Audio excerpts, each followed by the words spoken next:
These damages in this tier list are put together assuming there are no ranks, e-glory, or otherwise. Hey guys, it's Shade, and today's video is an important one. Bookmark this, favorite it, because it's one many have been asking for. Today we are finally dropping a tier list, and it's actually a real one. No more odd replacement images or text. First, we have to give out a shout out to Cax for the tier maker setup, as well as Bean Gaming, Ryan ADR, Don A, and German Monkey 25 for their input into stats and ranks. Without further delay, the damages. We'll do the DPS chart first because since most of this game is about ending lives, that didn't sound good. Killing? Making monsters not be alive anymore. Since most of this game is about sending monsters on a very nice vacation to Monster Heaven, these damage rankings are reflected heavily in the actual tier list later on, and you'll have a better understanding of why. There was a lot of commotion on the Discord about why these towers are ranked so highly over more prized towers like Coral Hydra, Emp, or even Kraken. These damages in this tier list are put together assuming there are no ranks, e-glory, or otherwise. This is most helpful to the general public who will most likely not have e-glory towers at a 1 in 500 chance. At the end of this video, I'll break down for some of you naysayers. Yes, I'm looking at you, half the people I've been farming gold bones with, why Skeletal Hydra is better than Coral Hydra. Please leave a thumbs up and subscribe if you haven't. And we're on to the tier list. The towers below meta are in no particular order in their respective tier. Coral Trident is the best current weapon in the game, with Moon and Sun Staff second, and Galactic Event's Infinity Gauntlet dropping off to 4th place. Hear me out. This tier list reflects how I feel about the best towers and is just my opinion. It also reflects where they fit in general use meta. If you disagree, that's okay. Please tell me in the comments. You will not hurt my feelings. Now that I've developed enough plot armor, Web Widow is the best tower in the game. With the game speeding up drastically in recent updates, I cannot rank God Kuma first.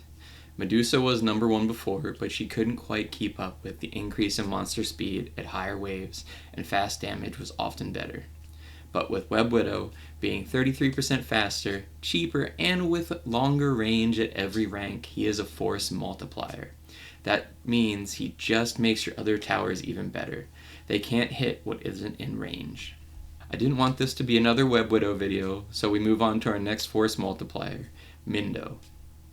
This dino gives other towers a stunning 30% damage increase while he's stacking poison dots. Wow.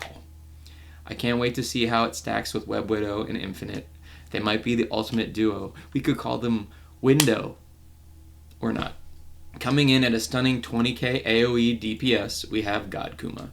He only attacks every 4 seconds and has a decent range. If only there was some way to make the monsters stick around. Don't worry, I'm not gonna say it.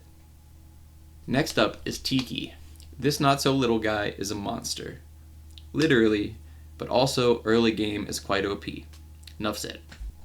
Squid Shot has the highest DPS slot of any tower in the game at 78k, and ranks even higher than our former reigning champ, Splatoon, with its 75k slot DPS. Skeletal Hydra is up next at 67k DPS with high cost efficiency and damage. Orochi is right behind it with the same benefits and taking a fraction of the space. Medusa still slithers into a meta spot with similar function to Web Widow, albeit with a bit less performance.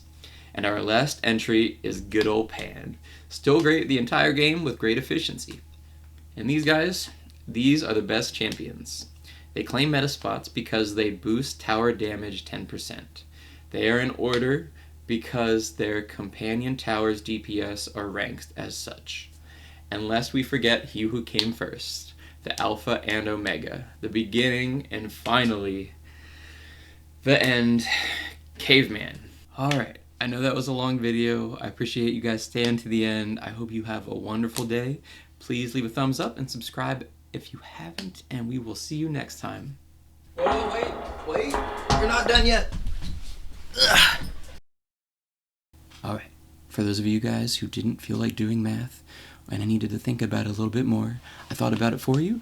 You have 5 Skelly Hydras. They do 13.5k each for a total of 67.5k. With the Warlord buff, they do 84.3k, and with Mindos stacked on top, they do 104.5k. Then you have Coralbot itself, who still just does 51k, and then with the Warlord 63.75k, and with Mindos stacked on top, these 79k. That is almost 25k less DPS. The only other argument I got was Skelly takes up too much room. If you need a guide on where to put stuff, figure it out yourself.